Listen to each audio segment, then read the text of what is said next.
You ever catch a whiff of something so foul it just punches you right in the memory? Burning plastic. Yeah, the kind that comes with 60 grand's worth of regret doesn't just stink. It stays in your nose like that ugly aftertaste of a bad divorce you swore you'd never talk about. Except here you are living through it all over again. Except this time it's standing in front of a bonfire that used to be a luxury SUV. I swear that night in the ugly orange flicker with electrical wires popping like popcorn, I realized karma isn't some gentle pat on the back. Nah, sometimes the universe fires it up well done and throws in a fireworks show just for the fun of it. My name's Liam Ochner, and look, 3 years ago, if you'd told me I'd be starring in my own budget version of a crime thriller with wire cutters, legal loopholes, and a woman named Pamela Sterling running the HOA like she was the Queen of Arizona, I'd have laughed and told you to lay off the edibles. But here I am, standing ankle-deep in the ashes of Whispering Palms Mesa, Arizona, a place that was supposed to be my little slice of peace after my world went up in flames. So let's rewind. Back to when I was just a guy scraping together the pieces after a divorce that left me emptier than my checking account on payday. I had 2 teenagers who needed me to act like I had it together, and a spirit that felt like it had been chewed up and spat out. For a couple years, I lived quiet, like painfully quiet. Ramen every night, no luxuries, not even a cup of real coffee in the morning. You know it's bad when Folgers is a stretch goal. All that. Because I had one thing I was aiming for, something that made the grind feel like it was for something a used Tesla Model Y. Not new, not flashy, just a little proof to myself that I could still pull it together. See, I've been an electrician for 20 years. That means I do things by the book, no shortcuts, no loose ends, nothing that makes you lose sleep at night.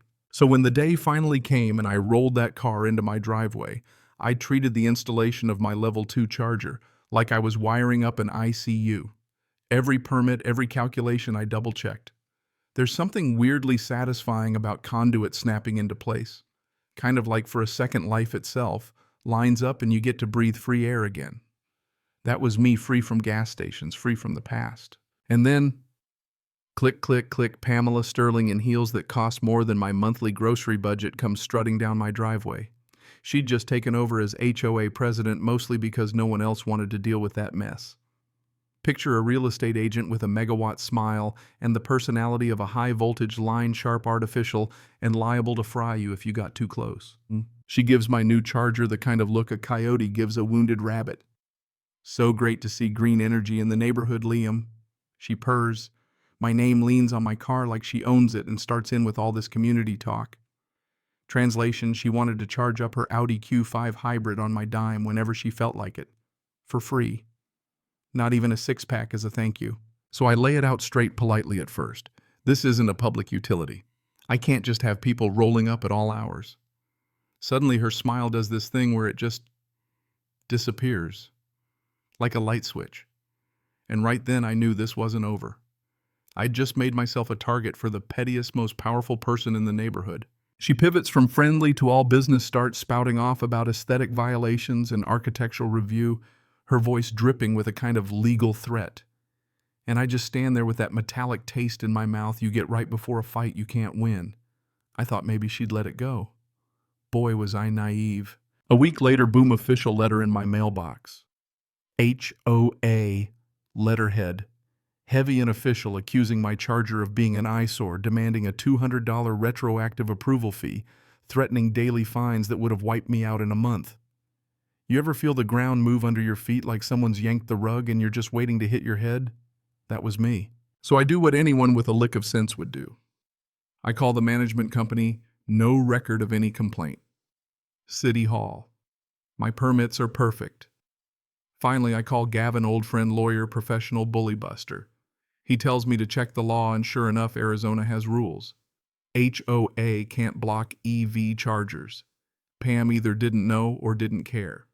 That was her first mistake. So next HOA meeting, I show up, room still smelling like stale coffee and cheap floor wax. She tries to steamroll me right there in front of everyone, but I'm ready.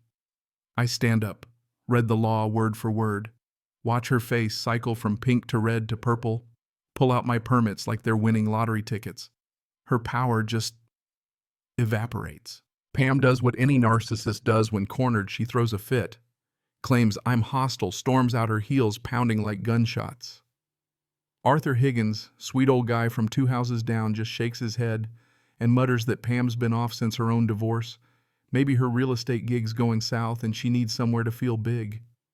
I should have listened. When you humiliate a narcissist, you'd better watch your back. Next morning, city code enforcement's at my door, all apologies. Somebody, I wonder who reported a fire hazard. Guy spends an hour poking at my work, then tells me to document everything because, in his words, this smells like harassment. Not even 2 days later, a utility truck shows up. Someone reported major grid interference. The lineman takes one look, laughs, says, "This is like calling the SWAT team for a toaster." It wasn't funny to me, though. I saw it. Pam was using the system to bury me. If she couldn't win by the book, she'd drown me in red tape. And suddenly I noticed her Audi creeping past, slow as a shark. Phone up, snapping photos. Pretty soon Martha Higgins starts telling folks Pam's spreading rumors my charger causes radiation, messes with Wi-Fi, dropping property values. Next thing I know, the Millers won't let their kids ride bikes past my driveway. One day at Safeway, she corners me, blocks my cart. Whispers she's got a medical condition and needs her car charged for emergencies, and wouldn't it be a shame if the HOA found other violations at my house? That threat was so naked it should have been wearing a trench coat. Right there, surrounded by cereal, it hit me. This wasn't about electricity. She was drowning, and I was the nearest thing to grab. So I went full paranoid, installed cameras everywhere, high def, all angles. My gut told me Pam was about to cross a line, and I was right. Little things started happening. Cable moved, weatherproof cover, left dangling weird stuff that says I was here without leaving prints. It's the kind of game that makes you lose sleep, start jumping at shadows. Then she shows up crying Oscar-worthy. Says her daughter's sick in Tucson, car's dead, just needs an hour on my charger. Against my better judgment, I say yes. I mean, I'm a dad, I get it. But cameras don't lie. She wasn't crying for her kid. She was poking around my charger, snapping photos, testing the locks, not leaving until she'd memorized every detail. Then drove straight to a salon, not a hospital. But the real bombshell comes from Arthur. Shows up late one night, hands me an envelope Martha copied from the office. Inside proof Pam's been siphoning HOA funds, 50 grand, hidden tens of thousands going to her divorce lawyer, fake landscaping invoices. She'd turned our HOA into her personal piggy bank because her real estate business was sinking fast. But before we could act, Pam upped the ante. She went from white-collar scam to straight-up felon. 2:17 a.m. My phone buzzes, motion sensors triggered. I watch Pam in all black marching up my driveway, wire cutters in hand. She hacks through my charging cable, pure fury, metal on copper, leaves it cut open, live wires everywhere. Not just vandalism, a live electrical hazard. Officer Davis comes by, sees the footage, tells me it's felony damage, reckless endangerment. Pam, meanwhile, peeks out her window, paranoia written all over her face. But crazy has no bottom. Even after police questioning, even after I warn the neighborhood, Pam can't let it go. 3 nights later, alarms blare again. This time she's dumping white paint into my replacement charger, killing it in slow motion. I don't wait. I call 911.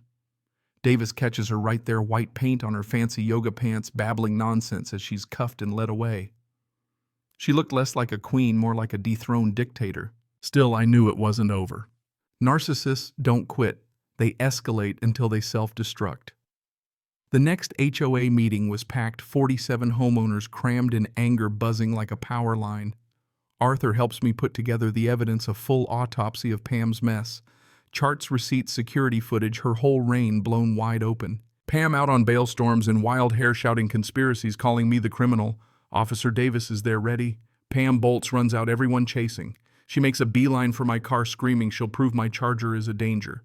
Grabs the connector, forces it into her Audi, ignoring the fact it's not meant to fit, ignoring the sparks. And then boom, shotgun blast, flames roar out from under her SUV.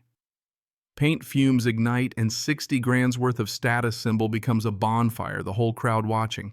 Fire trucks roll in. Pam stumbles away covered in soot, watching her car, her title, and her reputation melt in one big toxic mess.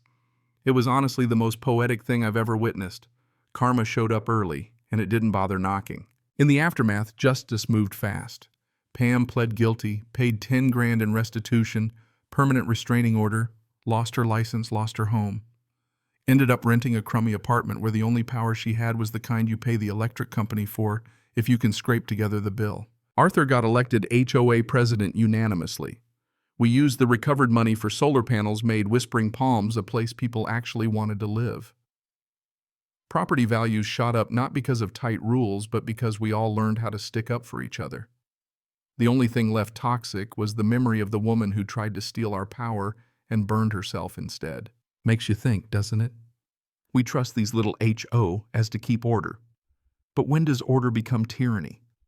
Why do we always wait for the fire, the disaster, before standing up to the bullies in charge? Would you have handled Pam differently? Stepped in sooner? Or were the neighbors just as guilty for staying quiet? So that's my story. Messy, ugly, but I guess kind of satisfying in the end.